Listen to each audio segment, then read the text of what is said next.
Chapter 15, Dan Baxter's Money. After the departure of Josiah Crabtree from Putnam Hall, George Strong became the leading assistant, and another teacher named Garmore took second place. Garmore was a Yale man, and soon became as favorably known as Strong, so the pupils had nothing more to find fault with, so far as their instructors went. As had been noted before, there were several baseball teams among the boys. As it grew too cold for baseball, these teams gave up this sport, and a good number of the lads took up football. In this sport, Sam, being a good runner, felt very much at home, and soon he was at the head of one of the teams, playing center. Tom was also on the team, playing quarterback. Not far from Putnam Hall was another academy kept by a certain gentleman named Pornell. The pupils at Pornell's were also great football players, and one day they sent over a challenge that the Putnams, as they were dubbed, should play them in a match for the championship of the township, in which both seats of learning were located. The challenge was brought by Plague Snuggers, who had gone over to Pornell's on an errand for Captain Putnam. "It's for you," said Snuggers, handing the communication to Sam. The youthful captain of the 11 broke open the letter and read it aloud. Pornell Academy, November 18th, 189 To the Putnam Hall football team, we hereby challenge you to a game of football for the championship of the township of Cedarville, the game to be played Thanksgiving afternoon next at 2 o'clock at our grounds or at your own, as you may elect. We would prefer to play on our own grounds, as we have a grandstand, one half of which will be reserved for your friends, if you will come over. Pornell football team. Per Ackerson, captain and secretary. "They certainly mean business," said Tom, who was in the crowd listening to the reading of the challenge. "I go in for accepting it." "So do I," said Larry, who played halfback. "And I," put in Fred, who was on the right end. The members of the football team were all at hand, and it did not take long to find out each was in favor of the game, and then the matter was laid before Captain Putnam. "We want to play football with Mr. Pornell's lads, eh?" smiled the captain. "All right. I know of no healthier sport rightly conducted. You shall play them, and on their grounds if you wish, but mind you, no neglecting lessons for the sake of practicing between now and Thanksgiving." The pupils promised to neglect nothing, and went off with a hurrah. Soon Plague Snuggers was on his way to the rival academy with the following answer to the challenge. Putnam Hall, November 19th, 189 Pornell football team, we hereby accept your challenge to play a game of football for the championship of the township on Thanksgiving afternoon next at 2 o'clock. As you have a grandstand, we will play on your grounds. In return for the use of half of your stands on this occasion, the senior class of your academy will put up a silver cup as a trophy, said trophy to go to the club winning the game, and to belong to that club which shall, during matches be arranged in the future, win the cup 3 times. The Putnam Hall football team. Per Fred Harrison, secretary and treasurer. Dick had suggested giving the cup, and all of the senior class had chipped in willingly, raising $10, with which a very neat trophy was secured through a pupil whose father was a silversmith in New York. I say all the senior class contributed. I must correct this. There was one exception, and that was Dan Bxtr. "I haven't got anything for you or your brothers," growled the bully when Dick spoke of the matter before the class. "Let 'em furnish their own silver cup if they want 'em." "All right, Bxtr.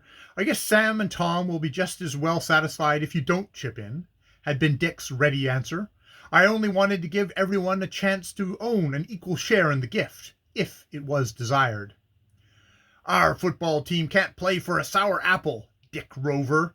They'll be whipped out of their boots." "If I were a betting boy, I'd bet you $1 on the result," answered Dick coldly. "I'll bet you $10 we win," put in Fred Garrison impulsively. "I'll cover that bet," sneered Bxtr, and drew from his pocket a roll of bills. "Gracious, Bxtr, where did you get that wad?" questioned several in chorus, for the supply of pocket money among most of the pupils was limited.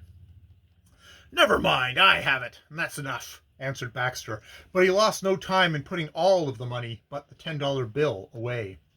It was all Fred Garrison could do to scrape up an equal sum, and even at that he had to borrow $1 from Dick.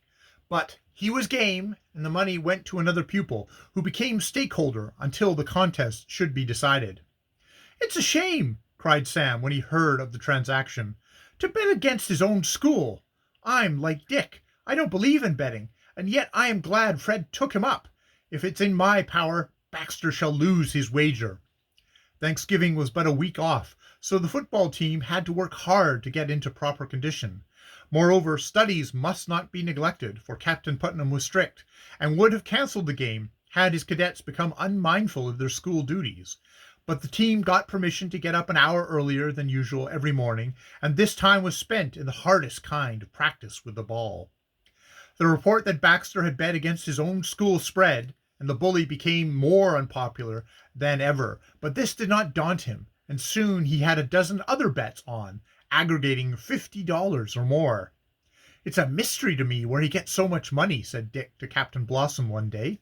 "Is his father rich?" "I can't tell," answered the youthful commander of the company. A fact of the matter is nobody knows much about Bxtr, not even Mumps, his chum. Nobody ever comes to see him, and he seldom ever gets any letters, yet he always has all the spending money he wants." "Perhaps he's got a gold mine somewhere," laughed Dick. "I don't know about that, but I do know that there are days when he hasn't a cent, and the next day he will have just such a roll of bills as you saw with him the day before yesterday, and the money doesn't come to him through the mail either. Perhaps Captain Putnam deals it out to him." Captain Harry shook his head. "Not much. The captain wouldn't let him have more than $5 at a time. I've been through the mill, and I know." Here the matter was dropped, but Dick had good cause to remember this conversation later on. The distance from Putnam Hall to Pornell Academy was 1.5 miles, and it was arranged that the football team, Captain Putnam, George Strong, and several others, should ride to the latter place in the Hall carriages, while the others walked the distance. Thanksgiving dawned bright and clear. The morning was spent in the Hall chapel, and dinner was served promptly at 12. "Don't eat too much," cautioned Sam. "I want every player to be wide awake today." The start was signaled by a grand flourish of tin horns, and away went the two carriages with the horses on a gallop, followed by a large number of the cadets on foot, organized into their regular companies, with Major Bart Connors at the head of the battalion. The boys were in their best uniforms, and certainly presented an imposing appearance as they marched behind the music of their drums and fifes. When the grounds at Pornell Academy were reached, they were found to be more than 3/4 full, for the proprietor of the place had opened up for the benefit of the public at large, and many had come from Cedarville and the surrounding territory. The grandstand was already comfortably filled, many coming into the part reserved for the Hall folks on tickets of invitation issued by Sam and endorsed by Captain Putnam. "Here they come!" yelled the boys of Pornell. "3 cheers for Putnam Hall!" The cheers were given with a will, and, getting the football team and the other cadets together, Putnam Hall gave a rousing cheer in return for Pornell Academy. Then the football teams disappeared into their respective dressing rooms, and the newly arrived cadets took their places in the grandstand. A timekeeper and referee had already been appointed by Sam and the rival captain at a meeting at the Hall 3 days before. "My, what a crowd!" exclaimed Tom as he surveyed the multitude. "I didn't think we were going to have such an audience as this." "Nor I," returned Sam. "We must do our level best, fellows." "That's what," came from several, "if we get whipped." "Remember what Bxtr did. That's enough to nerve anybody on," finished Larry Colby. "By the way, where is Bxtr?" "Sneaked out of the ranks," answered another player. "Nobody wanted to march with him." "Well, I don't blame them," concluded Sam. Dr. Pornell is now put in an appearance and desired to know if the football team did not wish to march around the oval, escorted by his own players. "Certainly," cried Sam, "and to show this is a purely friendly match, let us march side by side." And he went on, and this was also arranged. The Putnam Hall drummer and fife corps led the march, and each player strode forth with a rival at his side. The march brought forth a wild round of applause and a veritable shrieking of tin horns and cracking of wood clappers. After the march, each team was allowed quarter of an hour for practicing.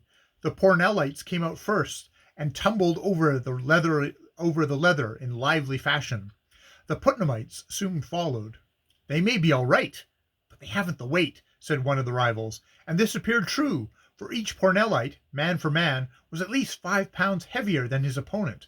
But weight does not always count for everything, even in a football match. "Time for practice is up," came presently, and the two teams drew away from the gridiron. Then there was a toss-up for goals, and Pornell won and took the east end, which was the most favored by a slight breeze that was blowing. And then the great game began. End of chapter 15.